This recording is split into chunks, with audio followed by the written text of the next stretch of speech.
most people hate this when they hear it, but it's like, man, fuck my mama. I have a grudge with my mother for not being a mother. Conversation, with my therapist a few weeks ago, and I'm like, going to visit my father in prison. Like, I remember being in the car seat, like sitting in the car seat, going there. I'm in the back seat, my grandmother in the front seat, and then I remember as I transition in life, I'm in the front seat, going to the same prison, visiting them there. Like, my mom is like, to me, I'm like, I was going every week. My mom told me, like, you only went once or twice. That's trauma. Let me just come over in this one. Yo, I'm Kyshari, here on the south side. And I'm also a doula. Hey! Not a doula, I would go. Yeah, I'm Coach B, coach of life. Talking about basketball. Coach of life. I said what I said. Coach B, entrepreneur, basketball coach, influencer, life coach. This is all of me, I took the armor off, so again, I appreciate y'all. What's up, everybody? This is your girl, Cubana Kids from the Woodshop Chronicles podcast. And I'm so excited to give you all things Black Talk. Tell them. Hey. Coach B, pleasure for having me, baby. Pleasure for having me. My name is Marlon. They call me Dad. That's the only title that I care about. Welcome.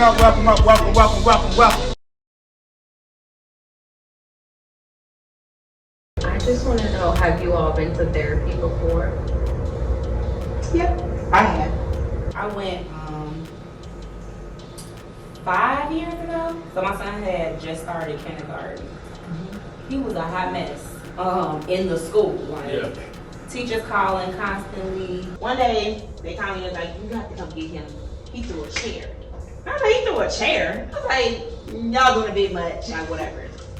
And so then when he had got home and I took all this stuff away, disciplined him or whatever. And he was like, you never asked me what happened. And I was like, I didn't ask him what happened. Yeah. But I instantly believed what the teacher, said happened or whatever. And so after that, I was like hysterical because I was like, oh my God, like I'm parenting him how I was parented. And it's a different generation. Yep. So I went to therapy to be able to help me figure out what I needed to change within myself to be able to parent him the way he wants to be parented. So That's really a good point because I'm a pediatrician and that is like huge for kids. I think a lot of parenting styles for the Black community comes out of slavery.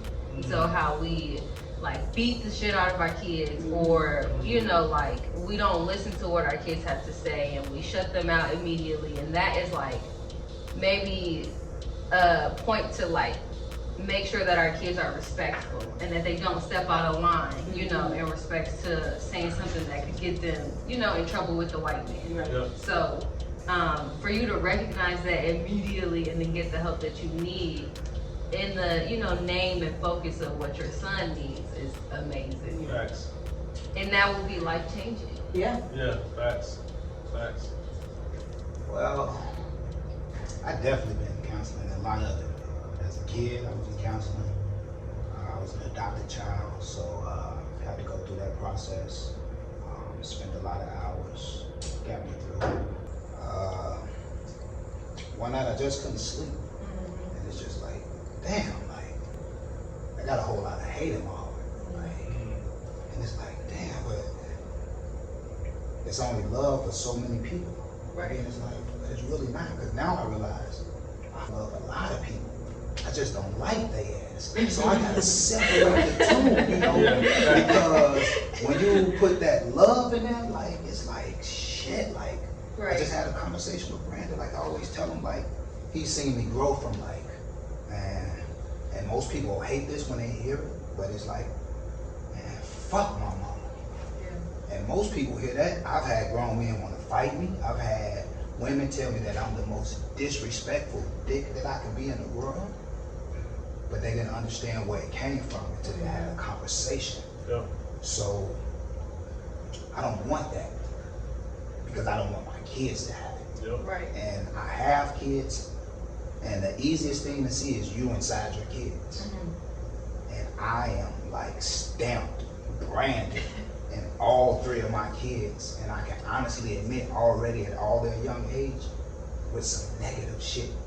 Yeah.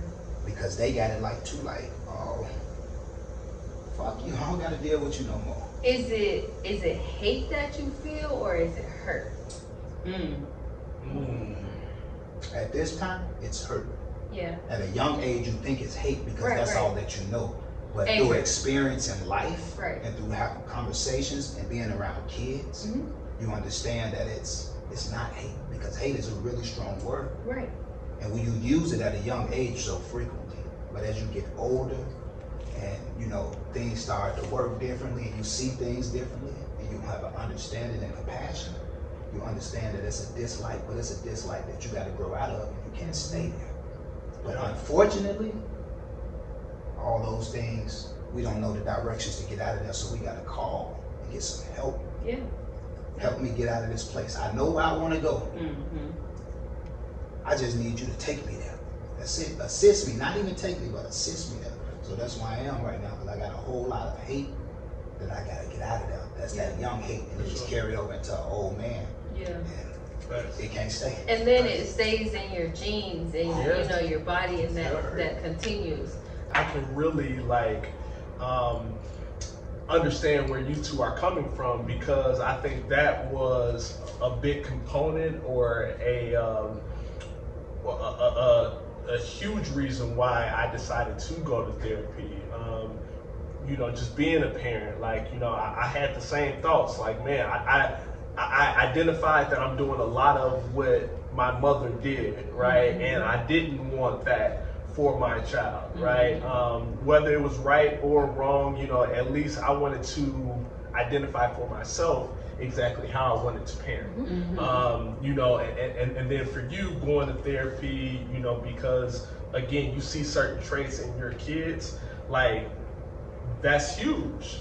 That's huge for them, right? And them being, you know, the age they are, preteens, you know, some of that stuff is already, like you said, stamped within them. Yeah. You know, so you got to kind of do the work to get past what you already implemented in them.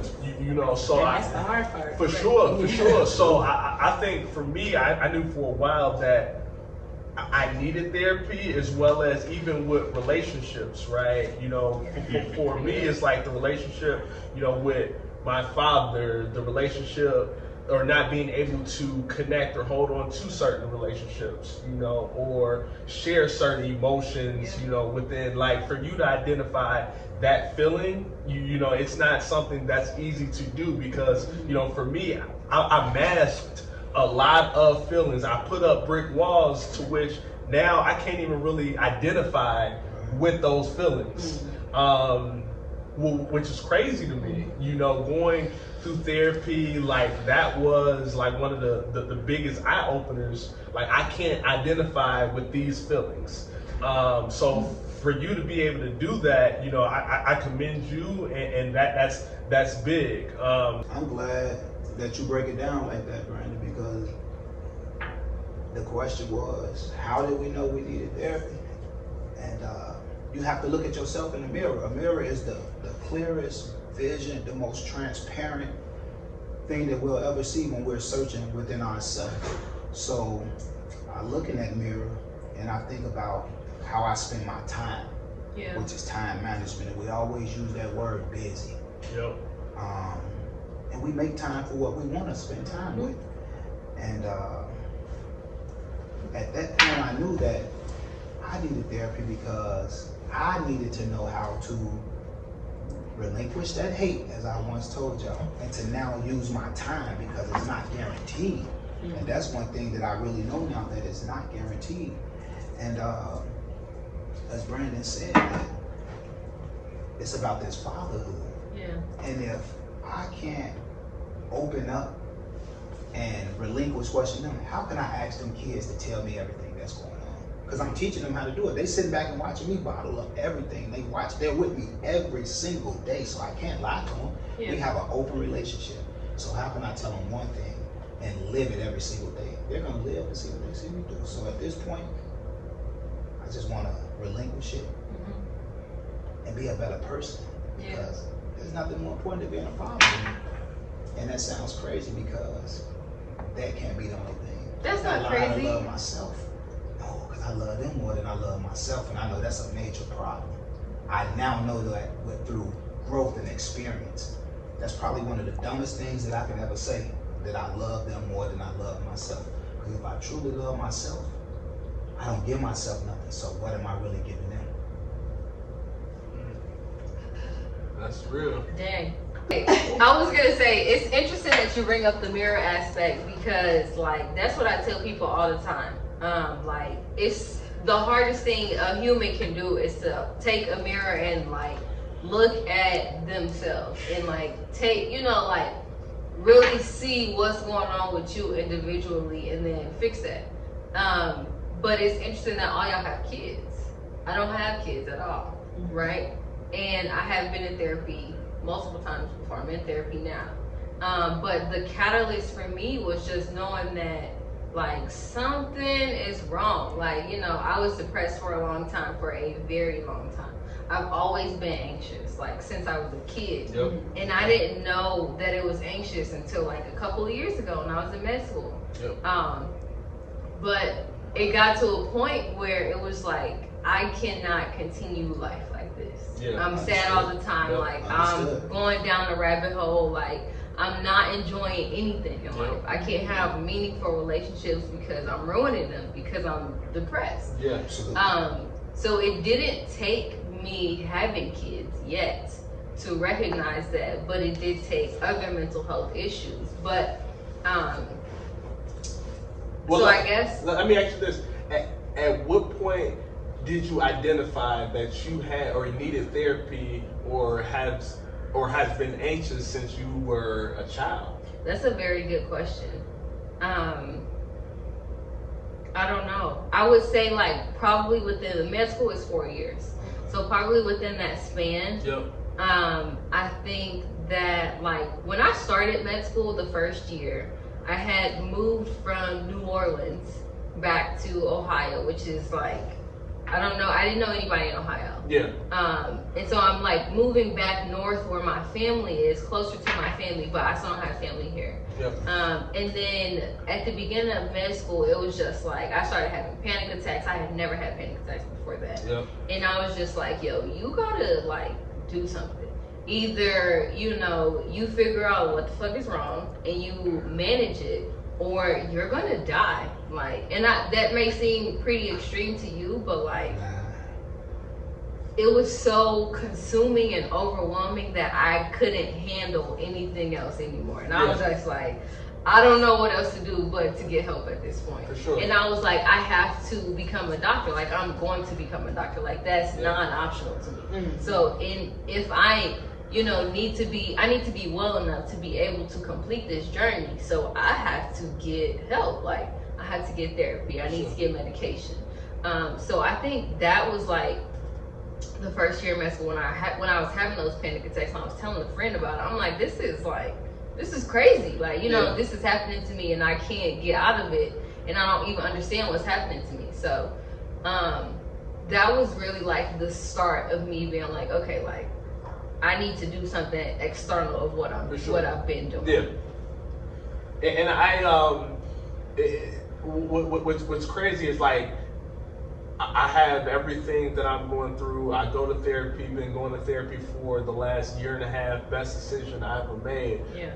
But I still have a problem with identifying exactly when these things begin to occur. Mm-hmm. Like for you, like I deal with anxiety. It's something that I consistently deal with every day, whether it comes with running a program mm-hmm. or being a father or being a husband. Like I deal with it often, you know, and then my therapist, he also asks, like, how long, you know, have you been feeling this way, or how long have you been going through this? And my answer is always, as long as I can remember. Right. Like, you know, so, like, so we all went through therapy, or we're going through therapy. Like I said, I knew I needed it, but I didn't know how to find it. Right. So how did y'all go about finding therapy? So actually, I entered the corporate world. I entered the corporate world fairly young, right? You know, these benefit packages kind of thrown at you. You 23, you don't give a damn what they talking about. Where I signed at, where the payday, like that's what you money or right? Okay, every other Friday, cool. So it's like, okay, that's what I'm worried about at 23, 24.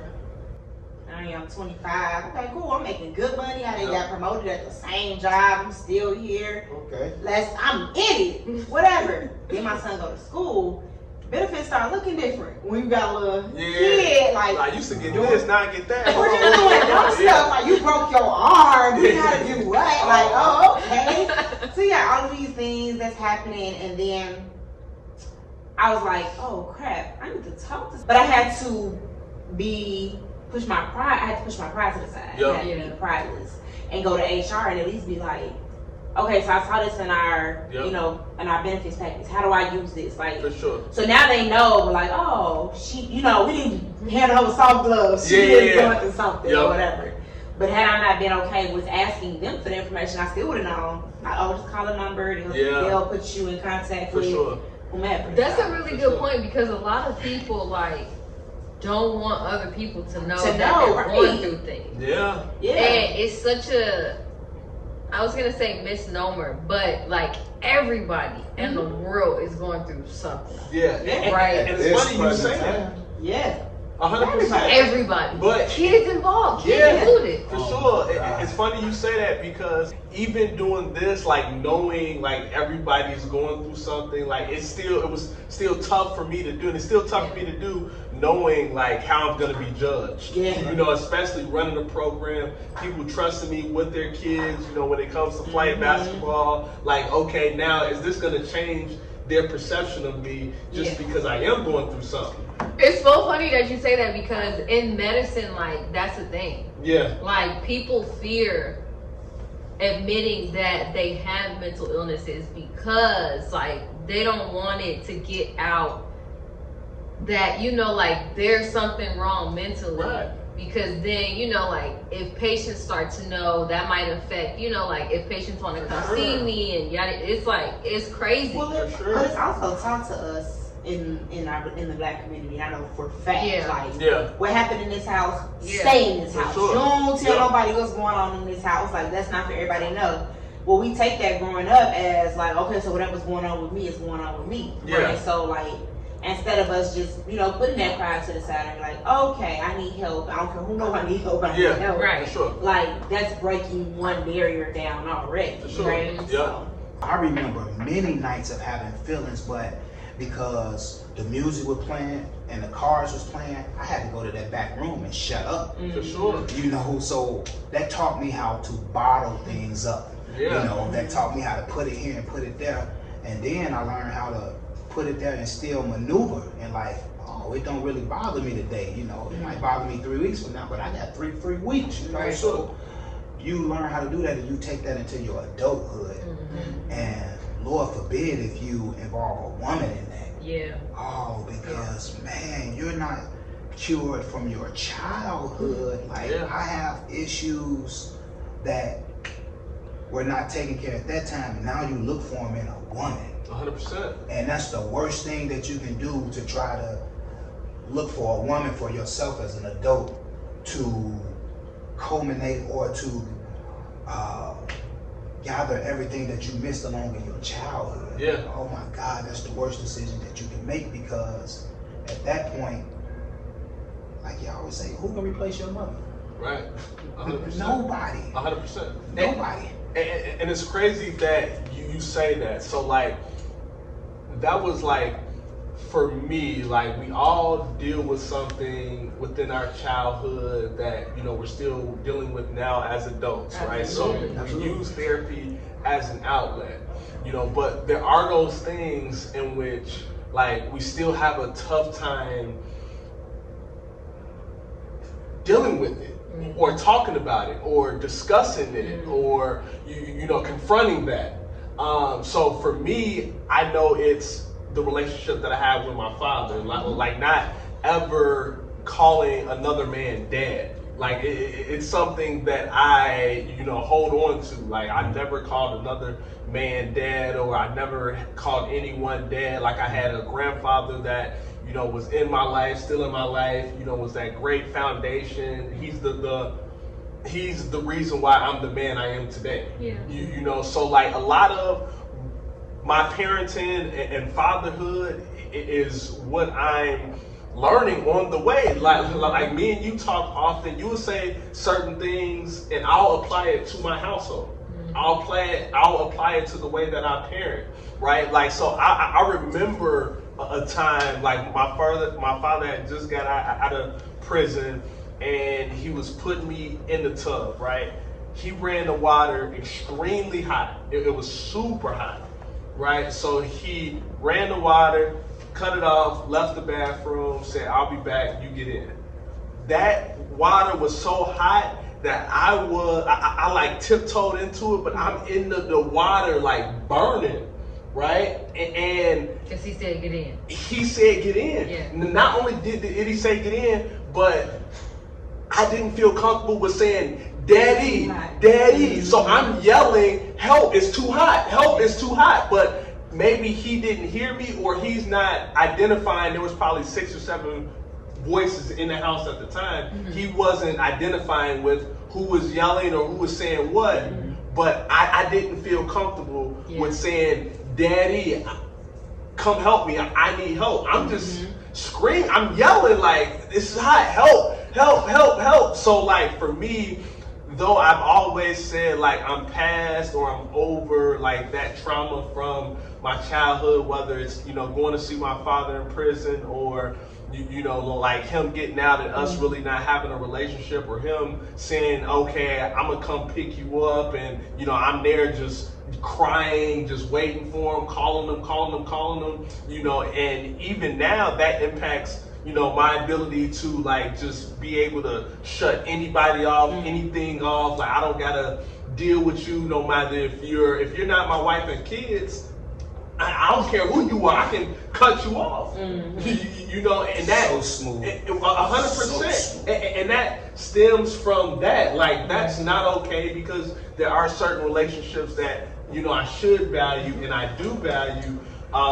You know, but I have that wall up, or I'm wearing that mask that I just can't take off, even though verbally I've said for a long time that I'm past that, right? Yeah. But clearly I'm not, you know, and going through therapy, I'm just able to now identify that I'm really not past that. You know, like, okay, if I don't talk to my mother and she's calling and I'm like, man, I'm a bad son, I need to pick up the phone, I need to call my mother, I need to go see my mother, right? But if my father is doing the same thing, trying to build that relationship, I'm not going to pick up the phone and call him back. I'm not going to attempt to build that relationship, you know, just because of what I still hold on to from him. Yeah. So again, my question is there anything that you guys or you are holding on to now, or is it tough for you to talk about now? I'll say this. I'm holding on to it, but my prayer is to immediately let it go. And when I say immediately, I'm talking about immediately is when we say cut and walk away, I would like for it to be gone. Yep. I have a grudge with my mother for not being a mother.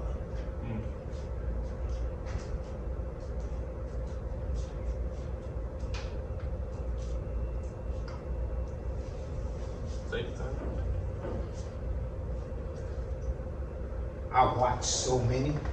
Yep. Be a mother. Yep.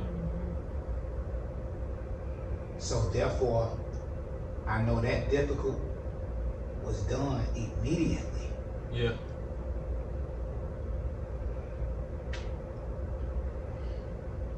So I always have the question, why you didn't do it? Sure. 100%. So at 36, that question gets stronger and stronger each fucking day because she keep waking up and I keep waking up.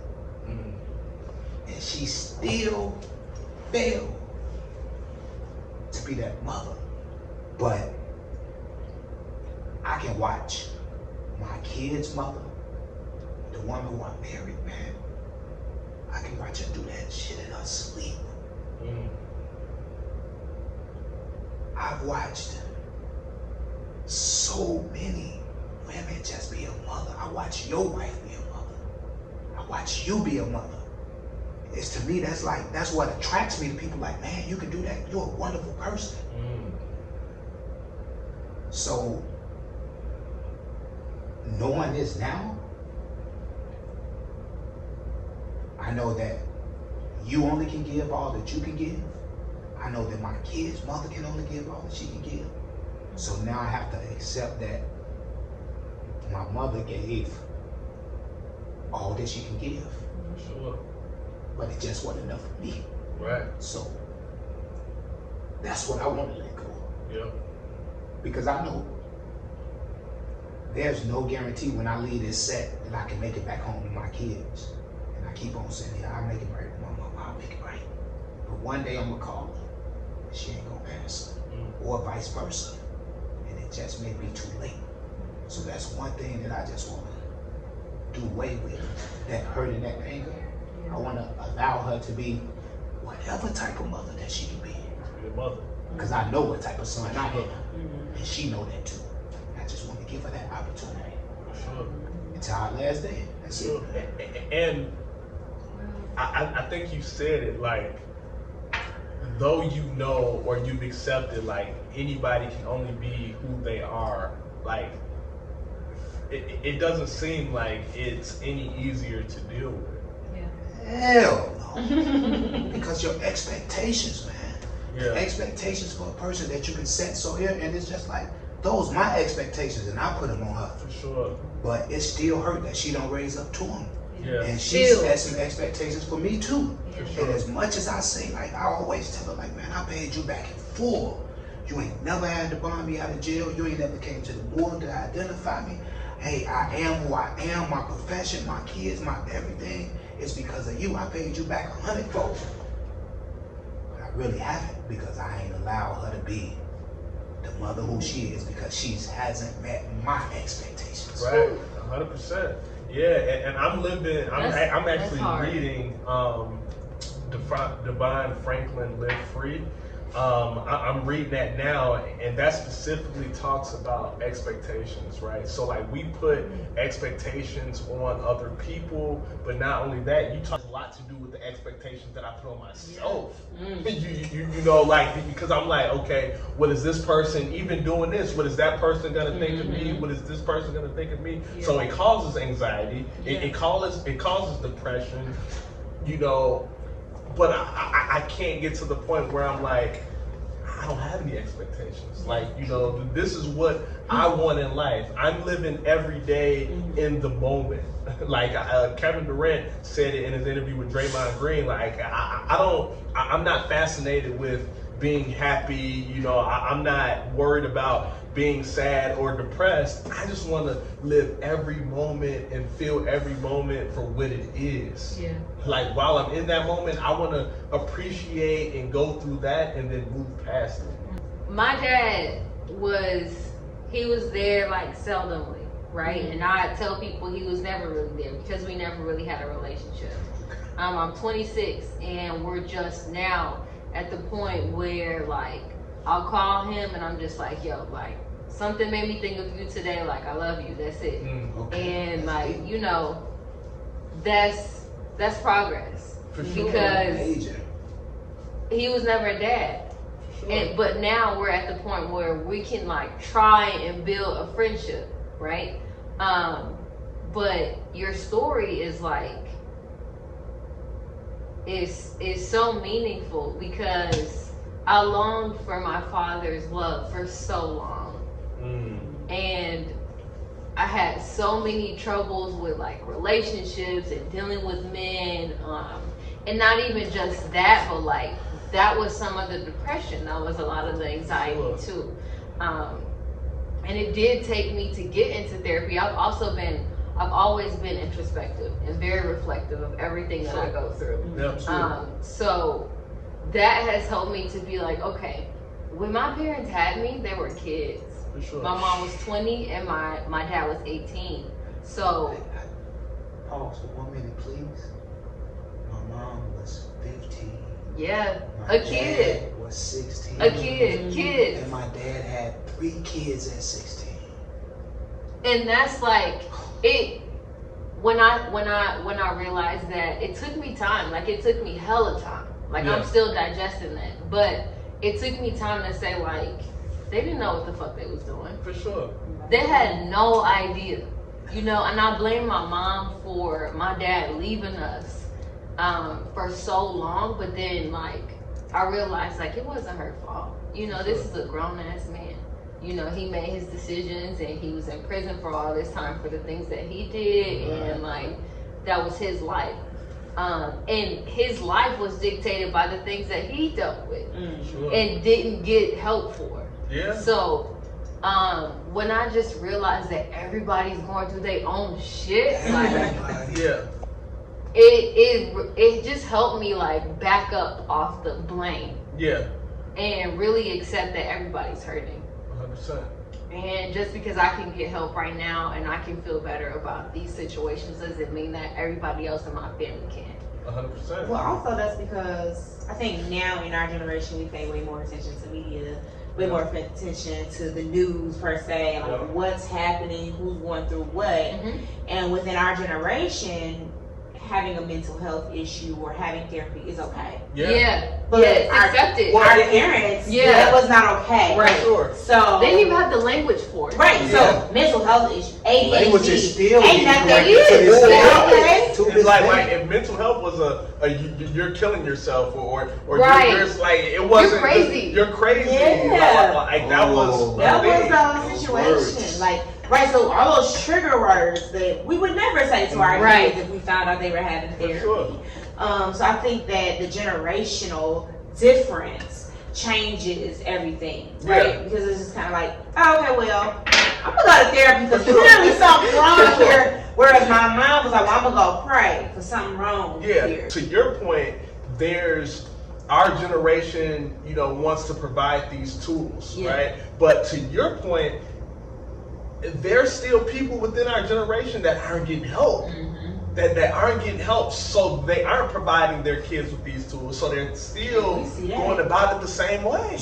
But for me, knowing like what I go through now with anxiety and depression, I'm going to make sure my kids are going through therapy just in case if they get the same trait that I was blessed with. You know, and the reason I say I'm blessed because I'm able to impact so many people by doing something like this, you know, because I'm blessed with it. If there was nothing, if there was nothing for me to, you know, worry about or be depressed about, then I couldn't be on platforms like this. It's okay to have and prepare therapy as a preventative measure. Right? We don't need to wait until we feel like, we've experienced these things or we've gone through this type of situation to get therapy. It's okay to have that in your back pocket as, you know, something to make sure that when you do encounter those situations, because everybody will, there's always going to be something that throws you off balance and there's always going to be life that happens. You have some type of resource, especially therapy, that allows you to, you know, maintain your level of balance and maintain your level of health, mental health especially, that, you know, gets you to the next step or the next goal that you're trying to get to, and making sure that you can be the best person that you want to be. For sure. Absolutely. 100%.